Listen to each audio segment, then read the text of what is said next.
কে উপলক্ষ করে আমাদের প্রথম কর্মসূচি কি হবে? কোরআনের শিক্ষা। এটা আমাদের হবে প্রথম কর্মসূচি। এই কোরআনের শিক্ষাকে সামনে রেখে আমরা যারা পারি না তারা পারার চেষ্টা করব, আর যারা পারি তার রুটিন মাফিক কোরআন খতম করার প্রতি আমরা আগ্রহ হই। একটা সিলেবাস তৈরি করেন, একটা রুটিনের মধ্যে নিয়ে আসেন আপনার রমজান মাসকে। এই রমজান মাসকে লক্ষ্য করে আপনি যত পুঁজি ইনকাম করতে পারবো এটাই থাকবে, বাকি আর থাকবে না। কিন্তু এই রমজান মাস হচ্ছে এখন আমলের মাস নয়, এই রমজান মাস হয়ে গেছে এখন ব্যবসার মাস, ঠিক কিনা মুহতারাম হাজরিন? এই রমজান মাসকে উপলক্ষ করে আমার আপনার কিছু করণীয় আছে না নাই? অবশ্যই আছে। এই রমজান মাসকে আমাদেরকে কাজে লাগাতে হবে। দ্বিতীয় কর্মসূচি হবে রমজানের, দ্বিতীয় কর্মসূচি হচ্ছে তারাবির নামাজ আদায় করা। এটা হচ্ছে রমজান সব অর্জন করা আরেকটা মাধ্যম, এটা হচ্ছে তারাবির নামাজ, সালাতুত তারাবি। আমরা যত সম্ভব খতমে কোরআন পড়ার চেষ্টা করবো, এটা সুন্নত। এই ক্ষেত্রে আমার যে জায়গায় একটু দুঃখ লাগে, এই তারিবাকে আমার মনে হয় আমরা সঠিকভাবে আদায় করছি না। আজকে দেখলে দেখা যায় তারাবির নামে কিছু উঠা বসা চলতেছে হরদম। আমি বলবো আপনারা যারা আছেন তারা ধীরস্থিরভাবে নামাজগুলো আদায় করেন, কারণ ধীরস্থিরভাবে যখন নামাজগুলো আদায় করবেন না তখন আপনার এই নামাজ আর নামাজ থাকবে না। যে নামাজের বিনিময়ে আপনি পাবেন না, ওই নামাজ দিয়ে আপনি কি করবেন? এই জন্য আমার আপনাকে সওয়াবের নিয়তে তারাবির নামাজগুলো ইনশাআল্লাহ আদায় করতে হবে। কেন আদায় করব? কারণ আমার আপনার নবী বলেন, মা কামা রমাদান ঈমানান ওয়া ইহতিসাবান গুফিরা লাহু মা তাকদ্দামা মিন যামবি। যে ব্যক্তি ঈমান ও ইয়াকিনের সাথে সওয়াবের নিয়তে রমজান মাসে দাঁড়াবে, রমজান মাসে কিয়াম করবে, রমজান মাসে নামাজ আদায় করবে, রমজান মাসের নফল রোজাগুলো আদায়, রমজান মাসে নফল নামাজ আদায় করবে, রমজান মাসে তারাবির নামাজগুলো আদায় করবে, আল্লাহ রাব্বুল আলামিন তার পিছে এবং সামনের সমস্ত গুনাহগুলি মাফ করে দিবেন। আমার আপনার নবী বোঝাতে চাচ্ছেন এই রমজান মাস হচ্ছে রাত্রে কিয়ামুল লাইলের মাস, এই রমজান মাস হচ্ছে ইবাদতের মাস। এই রমজান মাসের রাত্রে ঈমানের সঙ্গে দৃঢ়স্থিরভাবে যদি আমি আপনি সালাতুল আদায় করি, আল্লাহ রাব্বুল আলামিন আমরা আপনার পিছনের গুনাহগুলি মাফ করে দেবেন। কিন্তু এই রমজান মাস কি আমরা ওইভাবে কাটাচ্ছি কিনা দেখেন একটু। এই জন্য বলেছিলাম আমাদের রমজান মাসে কিছু নিয়মের মধ্যে আসা দরকার, কয়েকটা কর্মসূচিতে ভাগ করা দরকার। আমাদের প্রথম কর্মসূচি বলছিলাম কোরআন তেলাওয়াত, দ্বিতীয় কর্মসূচি তারাবির নামাজ, আরেকটা কাজ হচ্ছে তাহাজ্জুদ পড়া। রমজানের আমাদের তৃতীয় কর্মসূচি হতে পারে তাহাজ্জুদের নামাজ। এই তাহাজ্জুদের নামাজ আজকে আমরা কজন পড়ছি? কিছু না কিছু আল্লাহর ওলি পড়ছেন বিদায় আমরা আছি, অন্যথায় আমরা থাকতাম না। কিন্তু পড়া দরকার। আমার আপনার দুর্বল ঈমান হওয়ার কারণে তাহাজ্জুদের নামাজটা আমরা পড়তে পারি না। তাহাজ্জুদ নামাজ আমাদের থেকে ছুটে যায়, কারণ এই সময়টা হচ্ছে অনেক কষ্টের সময় মনে হয় আমাদের কাছে। কেন? কারণ এই শেষ রাতের ঘুম মানুষের কাছে যেমন প্রিয়, তেমনি ভাবে শেষ রাতের ইবাদত আল্লাহ রাব্বুল আলামিনের কাছে প্রিয়। যে জিনিসের মধ্যে কষ্ট বেশি, ত্যাগ বেশি, বিসর্জন বেশি, সে জিনিসের সওয়াবও বেশি। তাহাজ্জুদের নামাজ যদি আপনি পড়েন, আমার আপনার নবী ঘোষণা দিচ্ছেন ওয়াসাল্লু বিল-লাইলি ওয়ান-নাসু নিয়াম, ওয়াসাল্লু বিল-লাইলি ওয়ান-নাসু বিনিয়াম, তাদখুলুল জান্নাতা বিসালাম। রাতের বেলায় মানুষ যখন তাহাজ্জুদের নামাজ পড়বে, নফল নামাজ পড়বে, তাহলে সে নির্দ্বিধায় সহি সালামতে জান্নাতে প্রবেশ করবে। সুবহানাল্লাহ। আমরা আপনার তো একটাই কামনা, একটাই বাসনা, দুনিয়ার সময়, দুনিয়ার জিন্দেগি মূল সময় নয়, আমাদের আসল ঠিকানা হচ্ছে জান্নাত। এই জান্নাত আমাদের কিভাবে অপরজন হয়ে যাবে সেই ফিকির আমাদেরকে দুনিয়াতে করতে হবে। কারণ আমি আছি, আপনি আছেন, আর কেউ থাকবে না দুনিয়াতে। যারা ছিল ইতিপূর্বে তারা চলে গেছে, আমরা যারা আছি তারাও যাব। কারণ দুনিয়াটা মূলে থাকার জন্য জায়গা নয়। কবি বলেন, ইহা হাম সব মুসাফির হো হি আখির ঠিকানা, কোই আগে রওয়ানা হে কোই পিছে রওয়ানা। আমরা মুসাফির হিসেবে দুনিয়াতে কয়েকদিন আছি। ইতিপূর্বে ছিলেন, ওনারা চলে গেছেন, আমরা আছি, চলে যাব। এই মাটির ঘরই হচ্ছে আমাদের আসল ঠিকানা। এই মাটির ঘর আমাদের যে আসল ঠিকানা, ওই ঘরে আমাদেরকে প্রত্যাবর্তন করতে হবে, ওই জায়গায় আমাদের চলে যেতে হবে। এই মাটির ঘরই হবে আপনার আসল ঠিকানা। কবরু বাইতিন কুল্লু নাফসিন দাখিলুন, কবরু বাইতিন কুল্লু নাফসিন দাখিলুন। কবর তো এমন এক ঘর যেখানে প্রত্যেক মানুষকে ওই কবরের মধ্যে ঢুকতে হবে আর মৃত্যু স্বাদ আচ্ছন্ন করতে হবে। মাউতু কাসিন কুল্লু নাফসিন শারিবুন, মাউতু কাসিন কুল্লু নাফসিন শারিবুন, কবরু বাইতিন কুল্লু নাফসিন দাখিলুন। মৃত্যু তো এমন এক পান পাত্র যা আপনাকে পান করতেই হবে। কুল্লু নাফসিন যায়িকাতুল মাউত। আমার আপনার মালিক বলেন, যে প্রাণী দুনিয়াতে যার অস্তিত্ব লাভ হয়েছে, যার নিঃশ্বাস আছে, দম আছে, প্রাণ আছে, তার একটা সময় ইন্তেকাল হয়ে যাবে, চলে যেতে হবে। যখন আমাদেরকে চলে যেতেই হবে, কথাটা বাস্তব, ঠিক তেমনি ভাবে আমাদের আখিরাতের সামানা গোছাতে হবে। কারণ আমাদের জান্নাত গন্তব্যস্থল হচ্ছে জান্নাত। এমন জান্নাত যে জান্নাতের তল দিশে দিয়ে নহর প্রবাহিত হয়, এরকম জান্নাত আমাদের গন্তব্যস্থল। এই দুনিয়ার বাড়ি আসল জায়গা নয়। সুতরাং যখন তাহাজ্জুদ পড়ার মাধ্যমে তাদখুলুল জান্নাতা বিসালাম, আমরা নিরাপদে জান্নাতে প্রবেশ করতে পারবো। এজন্য আমি আপনি বলবো, রমজান মাসে আমার আপনাকে তারাবিগুলা, আমার আপনাকে নফল নামাজগুলা, আমার আপনার তাহাজ্জুদগুলা ঠিক করতে হবে। কারণ দুনিয়ার অন্য সময় মানুষ ব্যস্ত থাকে, সারাদিন পরিশ্রম করার পর একটু বিশ্রাম নেয়, আর শেষ রাতে আমার আপনার মালিকটাকে, আমার আপনার মালিক প্রথম আসমানে সে ডাকতে থাকে, বান্দা কে আছো, আসো আসো, আমি তোমাদেরকে মাফ করে দেব, আমি রব তোমাদেরকে মাফ করে দেব। দুনিয়ার নিজাম অনুযায়ী মানুষের কাছে যখন চায় তখন রাগ করে কিনা, কিন্তু আল্লাহর কাছে না চাইলে রাগ করেন। আমার আপনার নবী বলেন, যে মানুষের কাছে চায় না, যে আল্লাহর কাছে চায় না, যে আল্লাহর কাছে চায় না, আল্লাহ রাব্বুল আলামিন তার উপর রাগান্বিত হন। আমি আপনি চাই না রব আমাদের উপর রাগান্বিত হোক। কারণ রব আমাদেরকে শিক্ষা দিয়ে দিয়েছেন, তোমরা যদি চাও আমি রব্বুল আলামিন কবুল করে নেব। রব শিকার, উদউনি আস্তাজিব লাকুম, আমি তোমাদেরকে ডাকি, তোমরা আমাকে ডাকো, আমি তোমাদের ডাকে সাড়া দেব, আমি তোমাদের ডেকে সাড়া দিব। সুতরাং আমার আপনার কাজ হচ্ছে আল্লাহকে ডাকা, আল্লাহকে পাওয়া, আল্লাহকে চিনা। আর আল্লাহকে পাওয়া ও ডাকার সহজ রাজ হচ্ছে এই মাদ্রাসাগুলা। এই মাদ্রাসা ব্যতীত বর্তমান সময়ে আল্লাহকে খুঁজে পাওয়া খুবই কঠিন। বাহিরের জগৎটা বর্তমানে এমন খারাপ হয়ে গেছে, এমন অবস্থা, এমন নাজেহাল, ভয়াবহ অবস্থা, যে অবস্থায় আমার আপনার ঈমান ধরে রাখা সম্ভব নয়। এই জন্য আমি আপনাদেরকে অত্যন্ত আকুতির সুরে বলবো, আসুন আল্লাহকে পান, আল্লাহকে রাজি খুশি করান। না তাহাজ্জুদের নামাজগুলা রমজানে স্টার্ট করুন এবং এই কর্মসূচিগুলা বাস্তবায়ন করুন।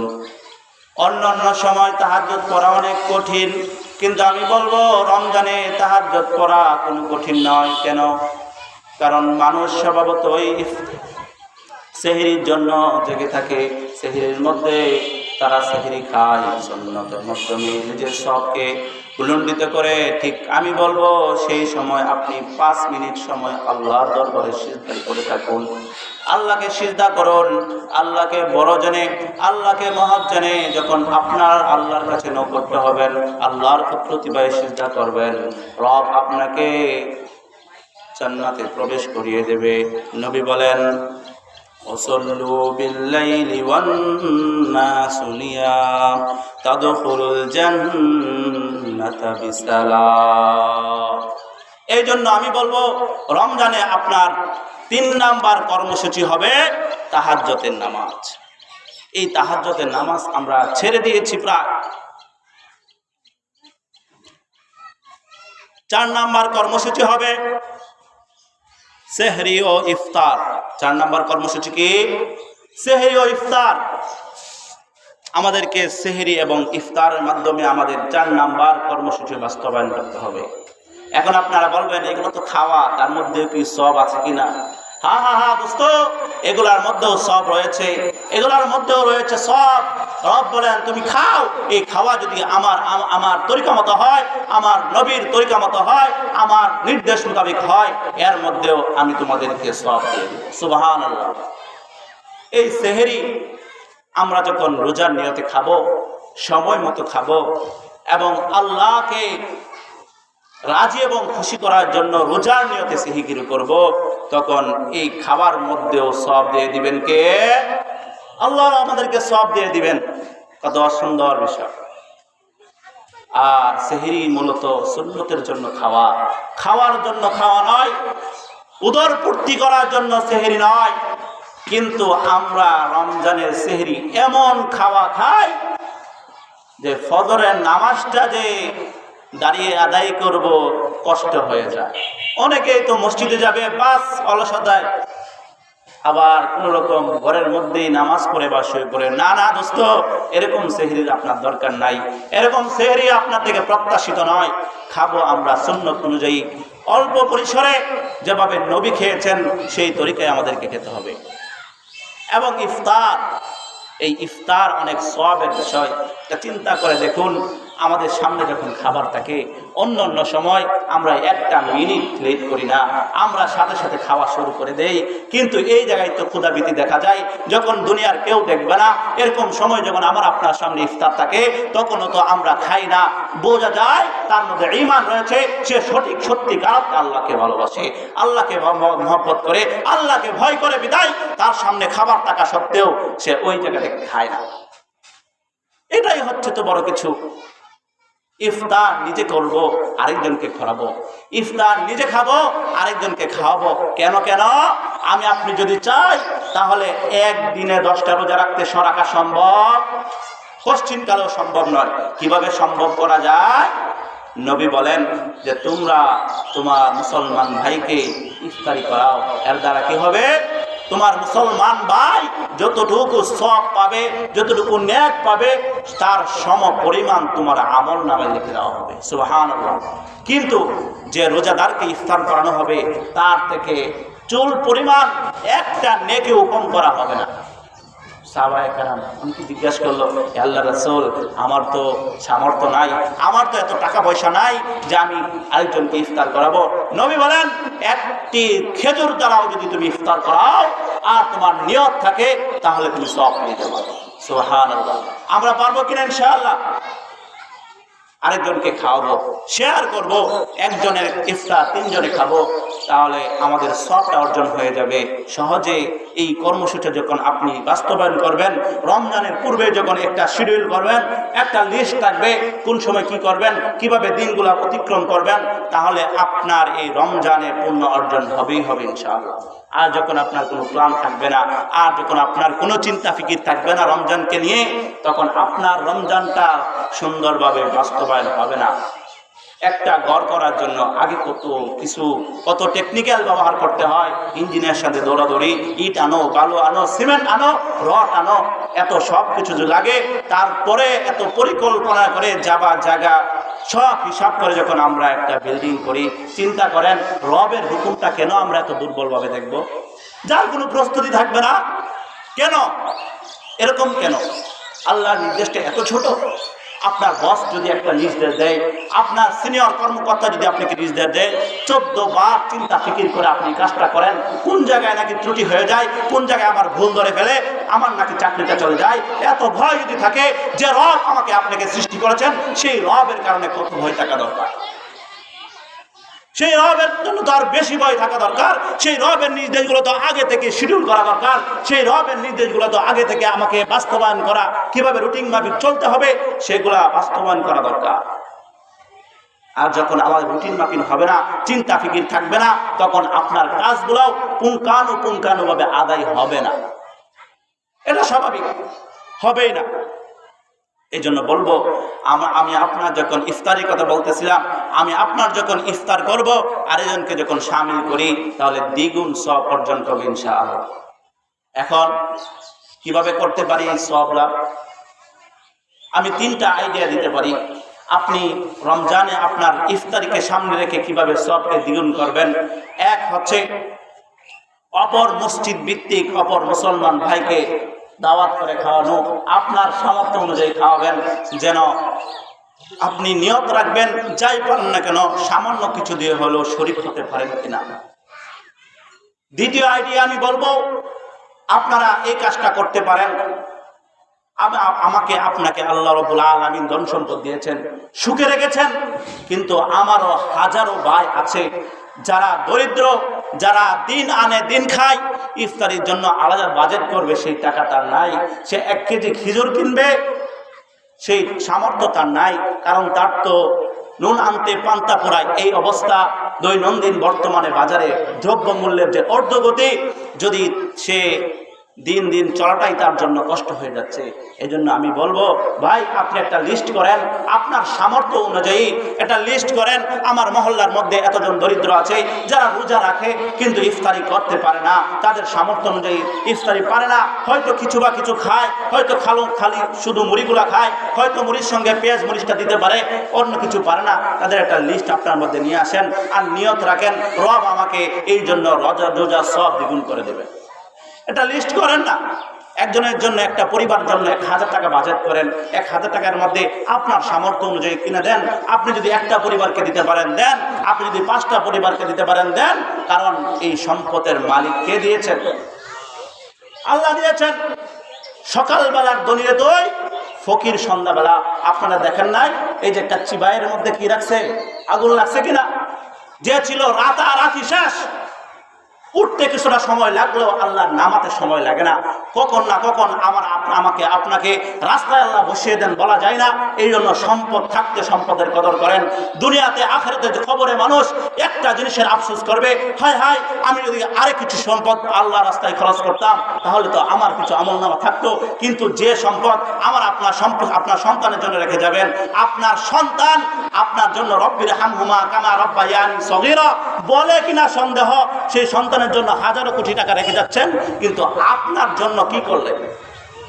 এই জন্য বলি দোস্ত, সম্পদ যারা আছে একটু ফিকির করেন, রমজানে ইফতারের ব্যবস্থা করেন, তাদের জন্য মানসম্মত একটা খাবার যেন তারা পায়। ইফতারের নিয়তে ব্যয় করেন, আল্লাহ রাব্বুল আলামিন আপনাকে সওয়াব দিবেন ইনশাআল্লাহ। 3 নাম্বার আমি যেটা বলবো, যেটা বলেছিলাম, খায়রুকুম মান তাআল্লামাল কুরআন ওয়া আল্লামা। যারা কোরআন শিখে এবং শিখায় তারা হচ্ছে সর্বোত্তম ব্যক্তি। নবীর সার্টিফিকেট। আপনি কি বলবেন? দুনিয়ায় যে যা বলুক না কেন, মোল্লাকে যদি সমাজের বোঝা বলে, কিন্তু এই হাদিস রহিত হয়ে যাবে না। কুল হাল ইয়াস্তাউবিল্লাযিনা ইয়ালামুনা ওয়াল্লাযিনা লা ইয়ালামুন, এই আয়াতের ব্যাখ্যা আর কোনো কিছু করার সুযোগ নাই। এই জন্য যারা শিখে আর যারা শিখায়, ছাত্র শিক্ষক, ছাত্র আর শিক্ষক যারা শিখে দিনী শিক্ষা, মাদ্রাসার শিক্ষক, মাদ্রাসার ছাত্র। আমি বলবো, আপনি যেহেতু ইফতারি দিবেন, খাওয়াবেন, তাহলে একটা কাজ করতে পারেন, দুনিয়ার সর্বোত্তম মানুষদেরকে খাওয়ান। দুনিয়ার সর্বোত্তম মানুষদেরকে খাওয়ান। যে গাঞ্জা খায়, দিন শেষে রোজাও রাখে, তাকে খাওয়ালেও সব আপনাকে আল্লাহ দিয়ে দিবে। যে নামাজ পড়ে না, রোজাটা অন্তত রাখে, তাকে খাওয়ালেও আল্লাহ আপনাকে সব দিয়ে দিবেন। যদি সর্বোত্তম মানুষদেরকে খাওয়ান, আমি বলবো আল্লাহ রাব্বুল আলামিন আপনাকেও সর্বোত্তম প্রতিদানটা দিবেন, জান্নাতুল ফেরদাউস দিয়ে দিবেন ইনশাআল্লাহ। আল্লাহ দিবেন, নিয়ত রাখেন। আর 3 নাম্বার ইফতারি করানোর 3 নাম্বার পরামর্শটা আমি দেব, আপনারা মাদ্রাসাগুলোতে একটু খোঁজখবর নেন। ওই জায়গায় এই জায়গায় সারাদিন বাচ্চাগুলো কোরআনে শরীফ তেলাওয়াত করছে, কালামে পাক তেলাওয়াত করছে, সারাদিন রাসূলের হাদিস শিখছে, মাসালা শিখছে, দ্বীনি কার্যক্রম শিখছে। এবং তাদেরকে যদি আপনি ইফতারটা করান, তাহলে আমার মনে হয় আপনার টাকাটা সর্বোত্তম ইফতারির খাতে ব্যয় হলো। এজন্য মাদ্রাসাগুলো খবর নেন, উস্তাদের সঙ্গে পরামর্শ নেন, আপনাদের কতজন ছাত্র আছে। আমি তো একদিন ইফতারি করতে চাই, আমি 1 মাসের জন্য মুড়ি যা লাগে দিয়ে দিব, 1 মাসের জন্য সুলা যা লাগে দিয়ে দিব। এরকম একটা উদাহরণ সব আমি বললাম। এরকম করে যোগাযোগ করে আপনি যদি সামিল হয়ে যান, আশা করা যায় এই ইফতারি রমজানের কর্মসূচির যে ইফতারি রয়েছে, আপনি 1 রমজানে অনেক রমজানের সওয়াব পেয়ে যাবেন। এটাই তো উম্মতে মুহাম্মাদের বৈশিষ্ট্য, হায়াত কম সওয়াব বেশি। এই জন্য আসুন ইফতারের ক্ষেত্রে আমরা একটু সহানুভূতিশীল হই, আরেকজনকে নিয়ে ইফতার করি। আর ইফতারি এমন খাওয়া খাবো না সেহরির মতো যে মাগরিবের নামাজের খবর নাই, চলে গেছে। অনেক আছে, আমি দেখছি, অভিজ্ঞতা থেকে বলতেছি। ইফতারি নিয়ে বসছে, নামাজ পাড়ি হচ্ছে, আধা ঘন্টা সময় চলে যায়। এই জন্য আমরা ইফতারি করব, সুন্নত অনুযায়ী ইফতারি করব। এমন ইফতারি করব না যার কারণে আমার 20 রাকাতের তারাবি 4 রাকাত পরে শুয়ে পড়তে হয়। রমজানের মাস হচ্ছে অন্তরকে নিয়ন্ত্রণ করা, কষ্ট দেওয়া, এটাই হচ্ছে মূল। কিন্তু আমাদেরকে দেখা যায় রমজানের সারা মাস থেকে বেশি খাই কিনা, অনেক বেশি খাই, খাওয়ার আয়োজন হয়ে যায়, দুম হয়ে যায়। আস্তাগফিরুল্লাহ, আল্লাহ আমাদেরকে হেফাজত করুক। তো বলতেছিলাম রমজানের আমাদের কর্মসূচি কি হবে। 4 নাম্বার কর্মসূচি বলেছি সেহরি ও ইফতার। 5 নাম্বার কর্মসূচি হিসেবে আপনারা দোয়া করা এবং নবীর উপর দুরূদ পাঠাতে পারেন। এটা আপনাদের কর্মসূচি। কর্মসূচির মধ্যে রাখা দরকার। আমরা হয়তো রেডিমেড কিছু দোয়া আছে না ভাই, নামাজের পরে আল্লাহুম্মা আমিন বিরহমাতিকা ইয়া আরহামার রাহিমিন, কোন দিক দিয়ে দোয়া শুরু হইলো আর কোন দিক দিয়ে শেষ হইলো এছাড়া মনে হয় আর কিছু জানি না। ইমাম সাহেব তুলছি, ইমাম সাহেব শেষ করছি, এছাড়া মনে হয় আর কোনো ইবাদত করা হয় না। কিন্তু মনে রাখেন, এই দোয়াটা একটা ইবাদত, যেটা আজকে আমরা আমাদের মধ্যে দেখা যাচ্ছে না। আলাদাভাবে আল্লাহকে নিরঞ্জন করে তাহাজ্জুদের নামাজ পড়ে 2 রাকাত নামাজ পড়ে 4 রাকাত নামাজ করে আল্লাহ দরবারে ঢুকে পড়ুন।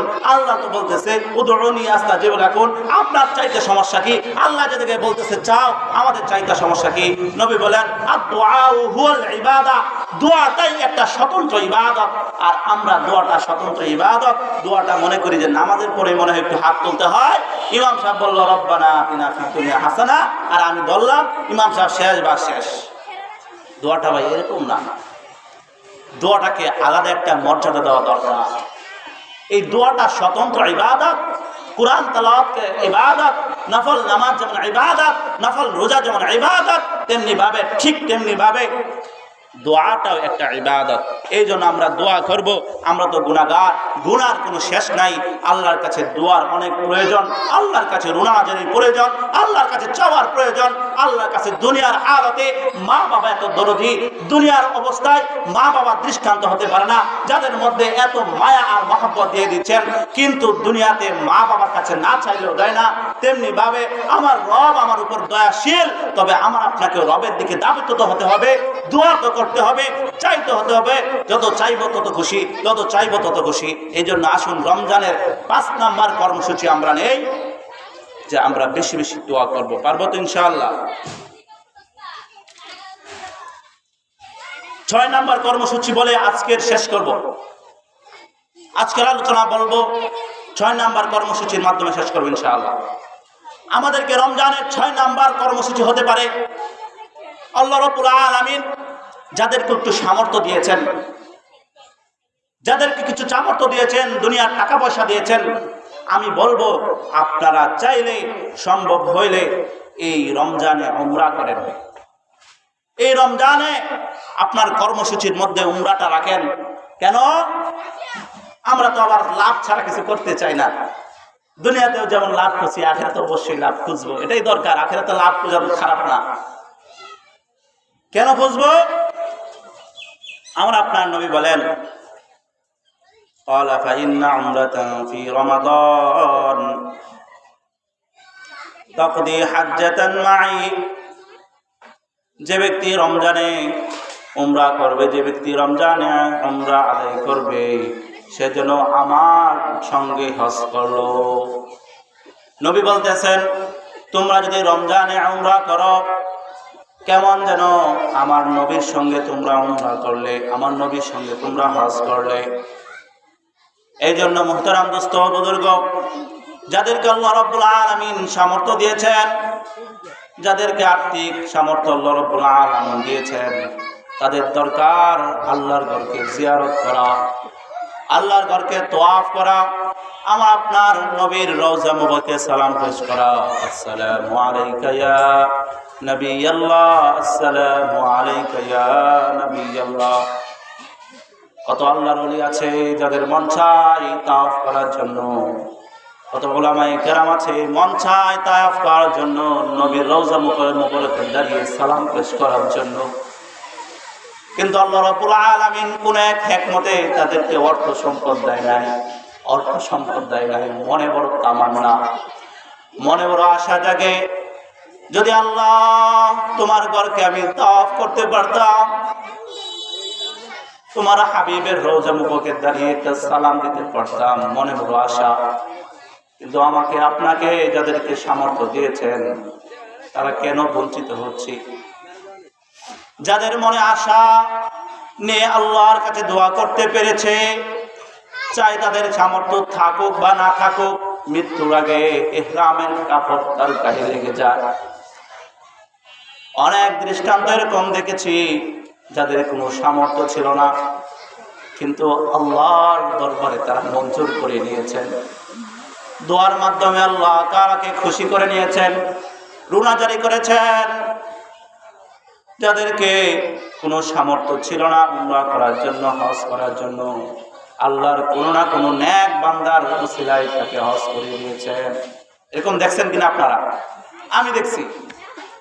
আল্লাহর কাছে মনে মনে চাইতো, আল্লাহ তুমি আমাকে হজটা করায়ো, আমাকে উমরা করায়ো। আমার তো সামর্থ্য নাই, বাড়িঘর কিচ্ছু করে নাই, তারপরও বেতনের একটা অংশ 500 1000 করে জমাতে থাকে, 5 টাকা করে জমাতে থাকে। 5 টাকা করে জমালে আর কয় টাকার হয়? তারপরে একটা নিয়তে জমায়, দেখা যায় ঠিক তার এই টাকার মাধ্যমে আল্লাহ রাব্বুল আলামিন তাকে হজ করাচ্ছেন, উমরা করাচ্ছেন। এই জন্য আমাদেরকে দরকার এইগুলা আল্লাহর কাছে চাওয়া। আল্লাহ তৌফিক না হলে হয় না। টাকা পয়সা তো ভাই কতজনের আছে, কিন্তু দ্বীনের কাজে কয়জনের লাগে? এই দ্বীনের কাজে লাগার জন্য আপনার আল্লাহর কাছে তৌফিক চাইতে হবে। টাকা দিলেই হয় না, টাকা থাকলেই হয় না। এটা তো একটা মনের আত্মতৃপ্ত মাত্র। আজকে যদি আমি 1 কোটি টাকার মালিক হয়েও যাই, এই টাকা তো আমার পকেটে আর থাকে না, এই ব্যাংকে পড়ে থাকে। যে ব্যাংকে আপনি টাকাও কোনো সময় দেখার সম্ভাবনা আছে বলে আমার মনে হয় না। বরং যারা অল্প টাকার মালিক, তারা হয়তো পকেটে 5-10 হাজার টাকা রাখে। আর যারা কোটি কোটি টাকার মালিক, লাখপতি, তারা 5-10 হাজার টাকা পকেটেও রাখতে পারে না। তারা একটা কার্ড নিয়ে ঘুরে, কার্ড নিয়ে ঘুরে। আমার দেখা বহুত দেখেছি, তারা কয়েক হাজার টাকা একসঙ্গে তারা বেশি হাতায় না। ব্যাংকের মধ্যে লেনদেন, ব্যবসা করছে, 1000 কোটি টাকা পাঠাতে হবে, বাস ব্যাংক থেকে ট্রান্সফার করে দিয়েছে। মার্কেটে গিয়েছে, একটা কার্ড নিয়ে গিয়েছে, বাস টাকা দিয়ে আসছে। একটা আত্মতৃপ্তি মাত্র, আমার এত টাকা আছে। কিন্তু সে কি আপনার থেকে বেশি খায়? আপনার থেকে বেশি করে ভোগ করে নাকি? না না না, তার রিজিক আল্লাহ রাব্বুল আলামিন যতটুকু নির্ধারণ করে দিয়েছেন ততটুকু থাকবে, তার থেকে বেশি হবে না। বরং আমার মনে হয় তারা কম খায়। কারণ বেশি টাকা হওয়ার কারণে কয়দিন চেক আপ, ডায়াবেটিস নিষেধ। কয়বার? 2টা রুটি। আর আমি আপনাকে আল্লাহ কত বড় নিয়ামত দিয়েছেন, কত বেশি রিজিক দিয়েছেন। মাঝে মাঝে প্লেট রাখা অনেকে যে পোষায় না, বল নিয়ে বসে। চিন্তা করছেন? একটা পোশাকই তো পরে নাকি 2টা পরে? 2টা বললে পাগল ছাড়া কিছু বলবে? 2টা পাঞ্জাবি যদি একসঙ্গে পরে এটা রিজিকের ব্যাপার। এই জন্য আমি বলি রিজিক আল্লাহ থেকে চেয়ে নেন। আল্লাহ রাব্বুল আলামিন আমাকে আপনাকে অবশ্যই দিয়ে দিবেন। আল্লাহ থেকে মঞ্জুর করান আর দ্বীনই মুখী হন। দ্বীনই জজবা, দ্বীনের মধ্যে যখন আপনি পরিপূর্ণ ঢুকে যাবেন তখন আপনার থেকে আপনি এই দ্বীনের কাজগুলা সংগঠিত হয়েই যাবে। এই জন্য সর্বশেষ বলবো, রমজানের 6টা কর্মসূচি বললাম, সেই 6টা কর্মসূচি আমরা যদি বাস্তবায়ন করতে পারি ইনশাআল্লাহ সুম্মা ইনশাআল্লাহ আপনার রমজান হবে কামিয়াব, আপনার রমজান হবে সুন্দর। এই জন্য রমজান চলে আসতেছে, এই রমজানকে একটা রুটিনের মধ্যে নিয়ে আসছেন। বয়স তো আপনার 80, একটু চিন্তা করে দেখেন না, আপনার ছোট ভাই হয়তো আপনার দুনিয়া থেকে চলে গেছে, একটু চিন্তা করে দেখেন আপনার বাতিজা সড়ক দুর্ঘটনায় মারা গেছে, আর আপনি যে এত পর্যন্ত 80 বছর পর্যন্ত হায়াত পেয়েছেন, আপনি হিসাবটা কি দিবেন? আপনার লিস্টও বেশি লম্বা হয়েছে, আপনি হিসাবটা কিভাবে বোঝাবেন? এখন আপনি দুনিয়ার ফিকির করেন, এখন আপনি এই ব্যবসা নিয়ে ব্যস্ত, এখন আপনি দুনিয়া নিয়ে ব্যস্ত, এখন আপনি ক্ষেত নিয়ে ব্যস্ত। না বুঝতো, এই ক্ষেত আপনার সঙ্গে যাবে না, এই দুনিয়া আপনার সঙ্গে যাবে না। আপনি বিল্ডিং যেটা করছেন ওটার মধ্যে থাকতে পারেন কিনা তাও কোনো গ্যারান্টি নাই। এই জন্য বলি আপনারা এই রমজান মাসকে ফিকির করেন এবং সময় দেন। আমি তো বলবো বোনাস সময় চলতেছে। আমাদের রাসূল কয় বছর বাঁচছেন? আমরা তো তার থেকে অনেকেই আছে বেশি সময় পার হয়ে গেছে। এই সময়টাকে আমরা হিসাব তো অবশ্যই দিতে হবে।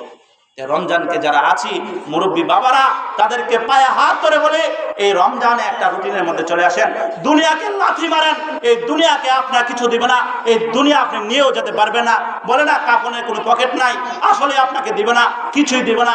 এমন এক দেখা যাবে একটা দামি কাপড়ও আপনার সঙ্গে যাবে না, কাফনের কাপড়। আজকে আছেন, কালকে মরলে শেষ। লা শাইউন থেকে বলা হয় লাশ, লা শাইউন থেকে লাশ বলা হয় কিছুই না। কিছুদিন আগে আপনি ছিলেন একটা ব্যক্তি, আপনি চেয়ারম্যান, আপনি ব্যবসায়ী, আপনি অমুক, আপনি তমুক, আপনার গরম এলাকায় হাঁটা যায় না, কিন্তু মরার সঙ্গে সঙ্গে বলবে এই ঘর থেকে বের কর, ওই নালায়ককে বের করে দেয়। নালায়ক অনেকে বলে না, কারণ কষ্ট পাবে। অনেক এরকম দেখেছি সম্পত্তি নিয়ে কারাকারি, মাটিতে থাকতেই আপনার সম্পত্তি কিভাবে ভাগ করবে সেই চিন্তা ফিকির নিয়ে ব্যস্ত। তাদের জন্য আপনি ফিকির করছেন, তাদের জন্য আপনার তো চিন্তা। আফসোস, আফসোস। এই জন্য বলবো আপনারা রমজানকে কদর করেন, রমজানে গুরুত্ব দেন এবং এই মাসকে গনিমত মনে করেন। এই মাসকে গনিমত মনে করে সামনে আপনার প্ল্যান শুরু করেন এবং আল্লাহর কাছে নিজেকে সঁপে দেন। দিবেনই তো। আল্লাহ রাব্বুল আলামিন আমাকে আপনাকে কিনে নিয়েছেন, আল্লাহ কিনে নিয়েছেন আমাদেরকে জান্নাতের বিনিময় ছোট না। আজকে দেখেন একজনকে 10,000 টাকার বিনিময়ে মাস কাটিয়ে দিচ্ছে, কিন্তু আল্লাহ আমাদেরকে জানমাল ক্রয় করে নিয়েছেন এরকম 10,000, 50,000, 1 কোটি টাকার বিনিময় নয়, জান্নাতুল ফেরদাউসের মাধ্যমে। বিনিময় কম দেন না। আল্লাহ যখন কাছে বিক্রি করে দিয়েছি, তো আল্লাহর সম্পদ, আল্লাহর মাল, আল্লাহর দেওয়া জান খরচ করতে তো মায়া কেন, এত কেন লাগে? এই জন্য রমজানে একটা শিডিউল করেন। আসুন আমরা যেন রমজানকে সামনে উপলক্ষ করে জীবনকে ঢেলে সাজাতে পারি, সেই ফিকির নিয়ে আমরা ব্যস্ত থাকি। আল্লাহ রাব্বুল আলামিন যা বললাম সর্বপ্রথম আমাকে এবং আপনাদেরকে আমল করার তৌফিক দান করুন। ওয়া আখিরু দাওয়ানা আলহামদুলিল্লাহি রাব্বিল আলামিন। আমাদের কর্মসূচি আমাদের দ্বিতীয় অধিবেশন শুরু হবে মাগরিবের নামাজের পর থেকে ইনশাআল্লাহ। আপনারা যারা আছেন এই মাহফিলকে গনিমত মনে করেন, যারা ব্যবস্থা করেছেন, আসুন জীবনের জন্য একটা পুঁজি নিয়ে যান সামনে।